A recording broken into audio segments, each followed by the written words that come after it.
Wake up, you sleepyhead. Put on some clothes, get out of bed. Put another log on the fire for me. I made some breakfast and coffee. Look out. Hi there, Lee from Rock Tours of London, and here's where we find out all about Trident Studios, one of London's great recording studios, and it was located right in the heart of Soho. Trident Studios opened in London's swinging Soho in 1968, and for 15 years or so transformed and defined careers in the late 60s and all through the 70s, seeing artists like the Beatles, Elton John, David Bowie, Queen and many more record classic songs and albums that the whole world still listens to. Here's a rough guide to the next 20 minutes or so. Norman Sheffield, he was the man with the big idea. The Beatles get a bit fed up with Abbey Road. David Bowie has a second go at Space Oddity. Elton John sits down at the Trident Bechstein. Mark Bolan bangs the gong and gets it on. Ziggy Stardust, Lou Reed and Carly Simon record definitive albums. Queen write their first killer song. Supertramp discover pop music and smash both sides of the Atlantic. Genesis bounce back from losing their bonkers frontman, and the Bechstein piano that hit all the right notes and in the right order. Drummer Norman Sheffield's music career peaked in the late 50s and early 60s when his beat band, The Hunters, spent a few months backing singer Cliff Richard, including a show at the London Palladium. But by the mid-60s, the Beatles and the Stones had finished off all the sidestepping dance bands, and after a short spell owning a musical instrument shop, he started to dream big. He had installed a makeshift tape deck in his shop in the suburbs 10 miles north of London and started recording local bands. It was going pretty well, and he'd got the bug. The music business was big and getting bigger, and maybe, just maybe, if he could find a building in London, the sky was the limit. Norman had done his homework, and what he'd realised was that although there were many good recording studios in London, most of them were tied to the record labels that owned them, and none of them was truly central. Pye was over by Marble Arch, Philips was up above Hyde Park, EMI Studios was way out on Abbey Road in St John's Wood, Olympic was down by the river in southwest London, Decca was off the map in Hampstead, IBC was a great studio, but up near the BBC and Marylebone. The closest studio to Soho was Regent Sound in Denmark Street, but Regent Sound was tiny and firmly behind the technology curve. Soho needed a new, independent studio, and it was up to Norman to build it. After a few months traipsing around Soho, he finally spotted a let sign that looked promising. St Anne's Court was literally round the corner from the Marquee Club, and close by were three well-known muso meeting places, the Ship, the Intrepid Fox, and the Members Club, La Chasse. 17 St Anne's Court had most recently been home to the West End Engraving Company, and before that a baker's. The rest of St Anne's Court was mostly women working all hours of the night and day in the oldest profession in the world. Norman convinced his brother Barry that this was the place, and together they raised the finance and signed the lease. The landlords reluctantly agreed to let Norman remove half of the basement ceiling. This would serve two purposes. One, a double-height studio for ambience, and two, a separate control room which was higher up and visible, just like Abbey Road Studio 2, the Beatles' home from home.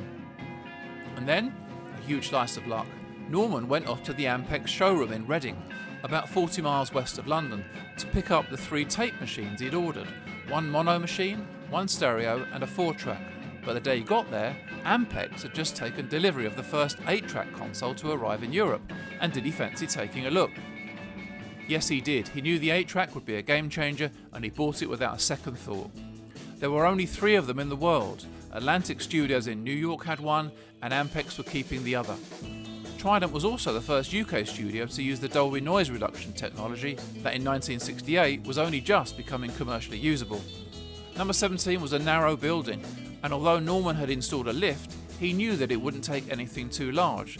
There was no way, for instance, that pianos could be brought in and out on a regular basis. They needed a house piano, so he rented a 100-year-old Bechstein Grand from piano specialist Jacques Samuel, located over by Marble Arch. Little did he know that this piano would go on to become a legendary instrument with a signature sound that still gets talked about 50 years later.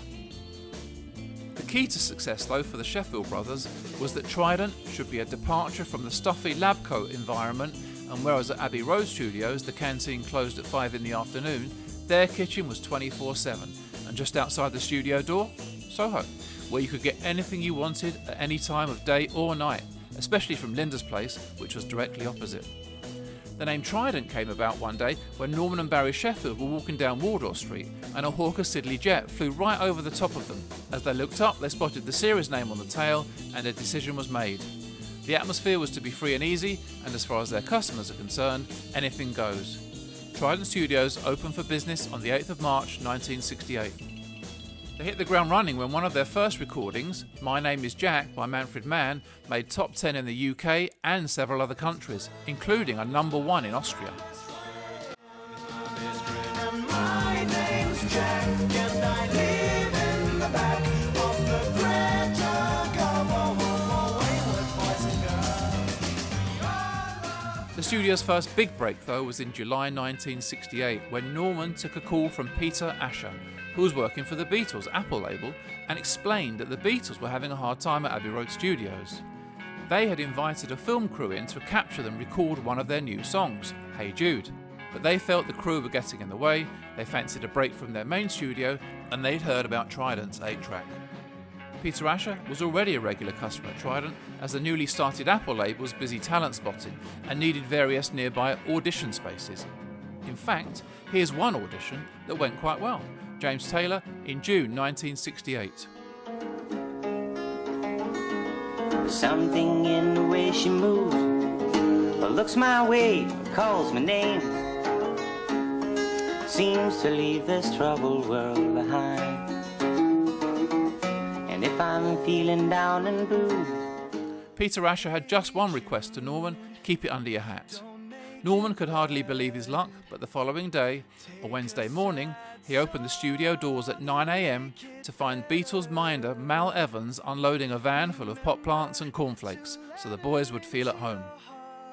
Although Trident had kept the booking a secret, one of the Abbey Road doormen had somehow let the cat out of the bag, and when Norman and his wife Christine arrived at 7 a.m. on day 2, St Anne's Court was already full of Beatles nutcases.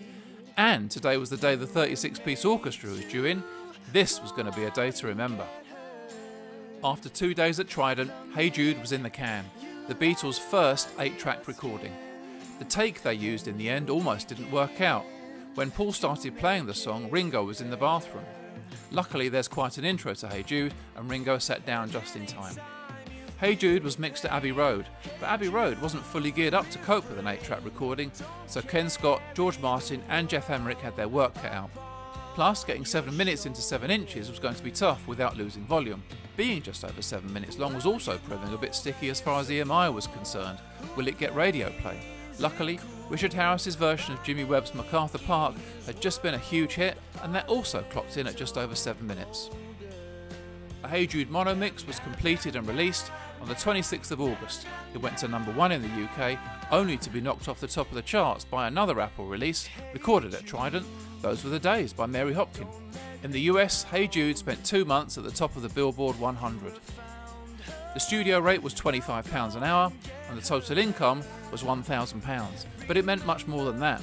The studio was now well and truly on the map, and from there the phones didn't stop ringing. It didn't stop there for the Beatles either. They came back for White Album songs including Paul's Martha My Dear and Honey Pie, George's Savoy Truffle, John's Dear Prudence, and John's vocals for I Want You that ended up on their Abbey Road album. They came back as solo artists too. Cold Turkey for John and Yoko's Plastic Ono Band, Ringo's It Don't Come Easy, and George Harrison's All Things Must Pass. Norman always had one eye on the latest technology, and they acquired the UK's first 16-track recorder in 1969, and the bookings kept rolling in. By the time David Bowie came to Trident Studios in June 1969, he'd already recorded a song called Space Oddity 4 months before in Morgan Studios, but he recorded it as a duet with jazz guitarist John Hutchinson. John Hutchinson had been in 2 of Bowie's previous bands, David Bowie and the Buzz, and Feathers. Feathers was the band that included Hermione Farthingale, the girl with the mousy hair. It hadn't really worked out the first time, but he believed in the song, and this time he was going to sing both parts, Ground Control and Major Tom. This is ground control to Major Tom. You've really made the grade, and the papers want to know. Space Oddity was released just over 1 week before the Apollo 11 moon landing and reached number 5 in the UK charts. This was the start of a relationship between David Bowie and Trident that would last until Bowie's move to the US in 1974. It was in 1970 that Elton John started recording in Trident Studios. In the mid-60s he'd been in a band called Bluesology, and after that he was getting pocket money recording cover versions of songs in the hit parade at the time, mostly for the Top of the Pops label.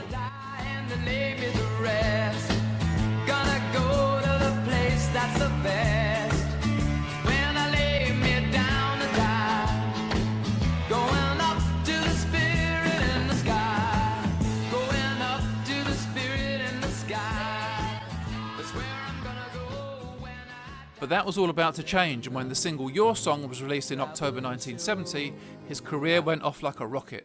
I know it's not much, but it's the best I can do. My gift is my song, and this one's for you. Elton John would go on to record, mix or master every one of his albums at Trident up to Caribou in 1974. Mark Bolan's relationship with Trident had started in 1968 when Tyrannosaurus Rex had recorded their second album there, Prophets. Studio founder Norman Sheffield remembers Mark Bolan turning up at the studios with only a tatty old copy of The Hobbit, a 12-pound acoustic guitar and some bongos. T-Rex albums 3, 4 and 5 had also been recorded at Trident, Unicorn in 1969, A Beard of Stars in 1970 and T-Rex in the same year. But it was Trident album number 5, Electric Warrior, that changed everything. Bolan had swapped the Hobbit and the acoustic for glitter and a flying V, and he was buzzing. Lead single Get It On was a chart smash on both sides of the Atlantic. You do, sweet black light, don't look back, and I love you. You dirty and sweet, oh yeah. After Space Oddity in 1969, David Bowie had recorded his Man Who Sold the World and Hunky Dory albums at Trident, but it was with his next Trident recording, Ziggy Stardust, that his career had liftoff. Lead single Starman providing arguably the most iconic Top of the Pops moment in its 40-year broadcasting history.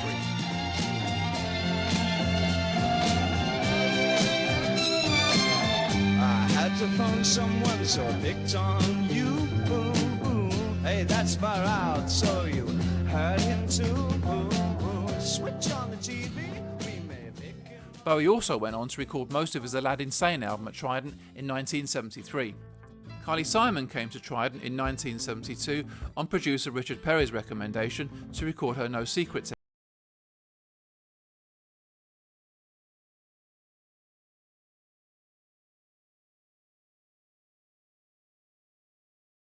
And then, when she got a call from Mick Jagger. About that, so I thought I'd try Trident, although it wasn't totally my decision. Richard Perry wanted to work there because of Robin Cable, who is just a mad and wonderful engineer.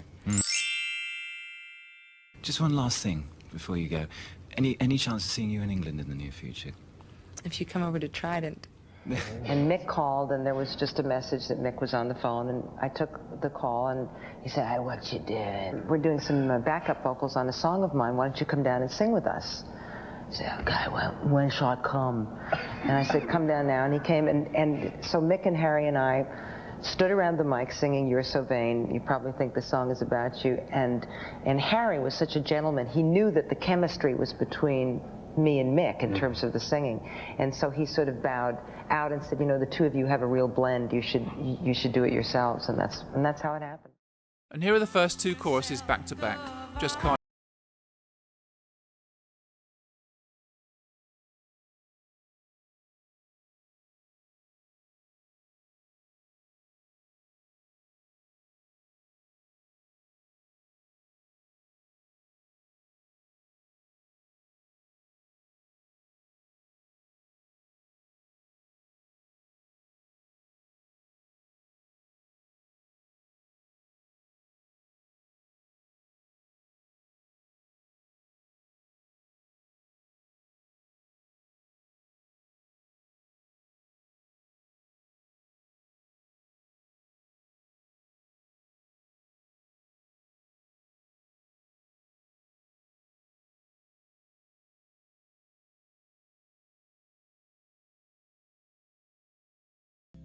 It was David Bowie that convinced Lou Reed to come over to London for Reed's Transformer album, possibly his most iconic album, including his two biggest commercial successes, Walk on the Wild Side and Perfect Day.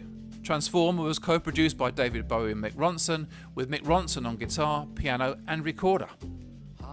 It was in December 1971 that the Sheffield brothers heard about a new studio that had just opened in Wembley in North London called Delane Lee, and they had the UK's first 24-track recording console, beating their 16-track, so they dashed over there to check it out. When they arrived, there was a band in the studio, drafted in to give it a tryout, and Norman thought they sounded great, like a rock band with an opera singer.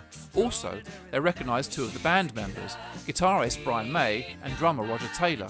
They had recorded at Trident in June 1969, going under the name Smile.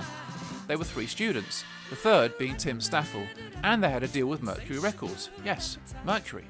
That didn't go anywhere, but now, 2 years on, they had a new bass player, John Deacon, and an extraordinary new frontman, Freddie Mercury, and they had a new name, Queen.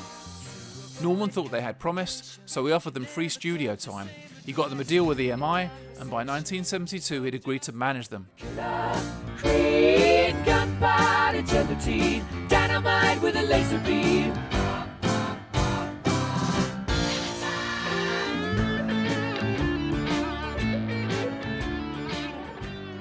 Queen's debut album was released in 1973, followed by Queen 2 and Sheer Heart Attack, both released in 1974 and all recorded at Trident. And by 1975, Queen had gone supersonic with their global hit, Bohemian Rhapsody.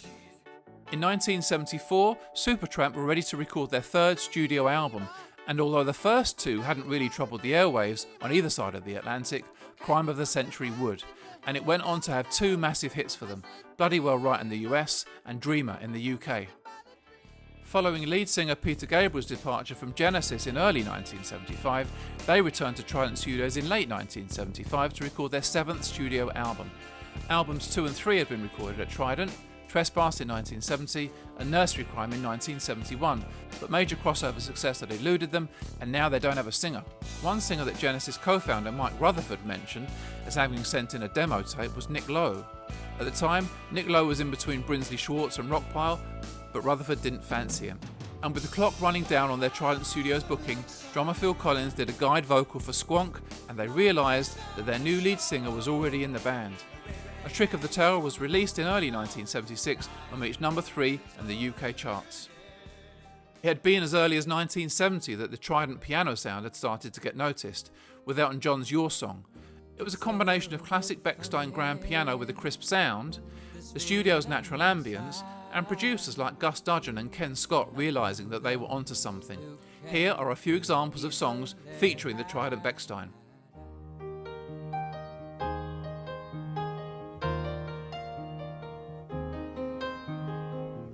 It's a little bit funny, this feeling. She keeps a Moet Chandon in a pretty cabinet. Anthony cake, she says, just like Marie Antoinette.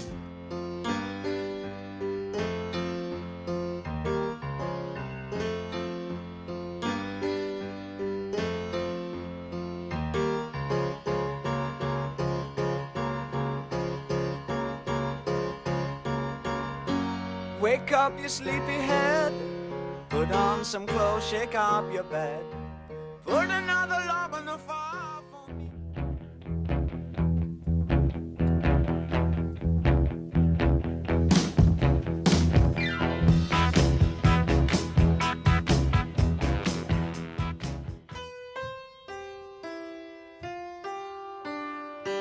There's nothing you can do to turn me away.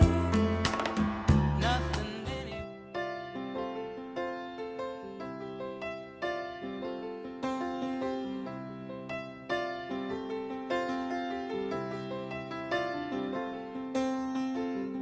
Blue jean baby,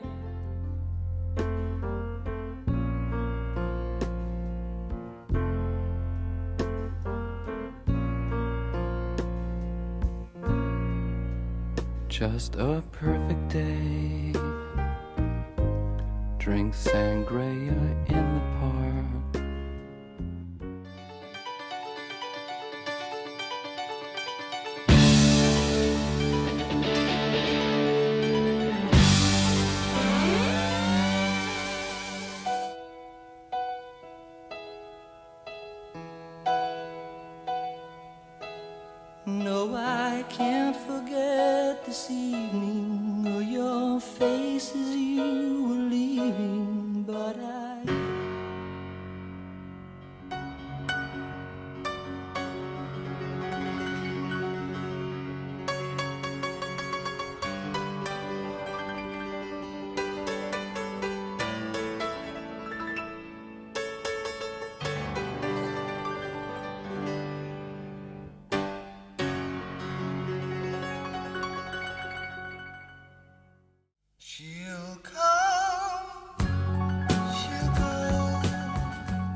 Soon the pines will be falling everywhere.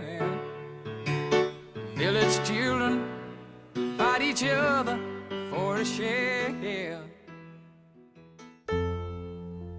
It's a god-awful small affair to the girl with the mousy hair, but her mommy is yelling no, and her daddy has told her to go.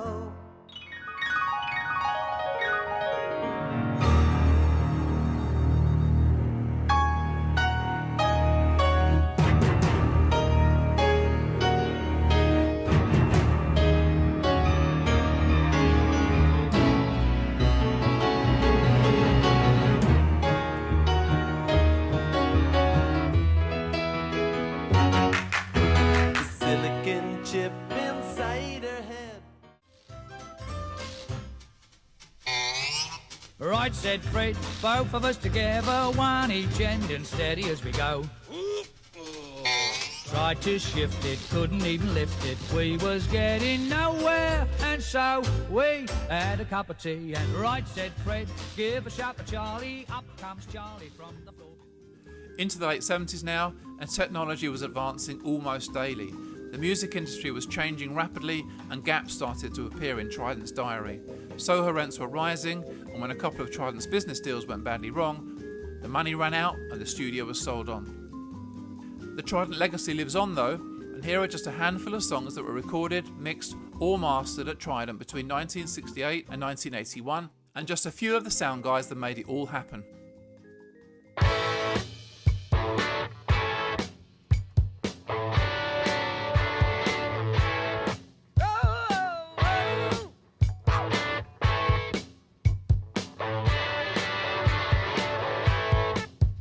She stood in the street, smiling from her head to her feet. I said, hey, what is this? Now, baby, maybe she's in need of a kiss. I said, hey, what's your name, baby? Maybe we can see things the same.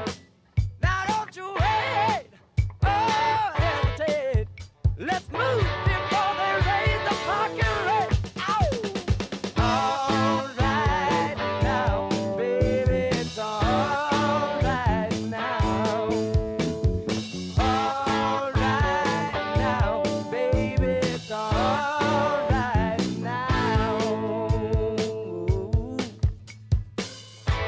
Let me tell you now.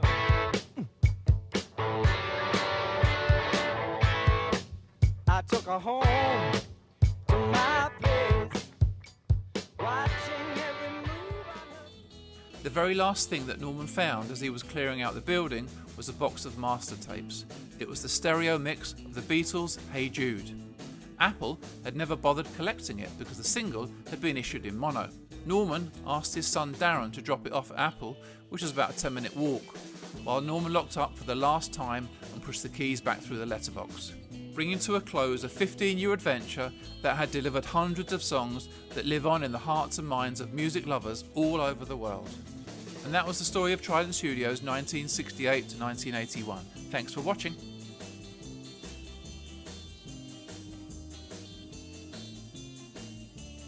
And if you are new here, why not like and subscribe? They're both free.